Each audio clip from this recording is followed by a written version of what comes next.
আমার হাজব্যান্ড আমাকে অভদ্র ভাষায় গালিগালাজ করে আর সবার সামনে আমাকে ছোট করে, এক্ষেত্রে আমার করণীয় কি? আমাকে পরামর্শ দেবেন এবং আমার হাজব্যান্ডকে নসিহা করবেন প্লিজ। প্রথমত, গালি সর্বাবস্থায় খারাপ, সেটা ভদ্র ভাষায় অভদ্র ভাষা যেটাই বলুন না কেন, সর্বাবস্থায় খারাপ এবং নিষিদ্ধ এবং নাজায়েজ এবং হারাম। সিবাবুল মুমিনি ফুসুক, নবী সাল্লাল্লাহু আলাইহি ওয়াসাল্লাম বলেছেন কোন ইমানদারকে গালি দেওয়াটা গুনাহের কাজ।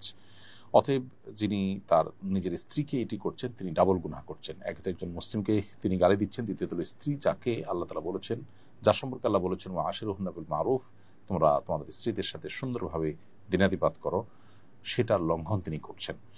এজন্য তার উচিত ইস্তেগফার করা, তওবা করা। আর বোন, আপনাকে বলবো আপনি সবর এবং ধৈর্যের মাধ্যমে এটা মোকাবিলার চেষ্টা করবেন, তাকে নাসিহা করে বোঝানো, অন্যদের মাধ্যমে বোঝানোর চেষ্টা করবেন, দোয়া করবেন আল্লাহর কাছে।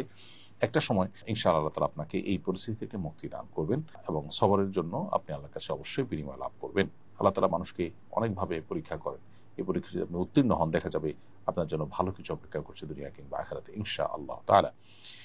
এমডি শাহিনস ভয়েস এআইডি থেকে আপনি লিখেছেন, স্ত্রী অন্য ছেলের সাথে চলে যাওয়ার পর যদি বলে মহারণা মাফ করে দিয়েছি, তুমি আমাকে তালাক দিয়ে দাও, তাহলে করণীয় কি? স্ত্রীর চাওয়ার প্রেক্ষিতে যদি তালাক দেওয়া হয় তাহলে সে তালাক যেমন হবে, আবার মহারণা মাফ হয়ে যাবে, এটাকে খোলা তালাক বলা হয়।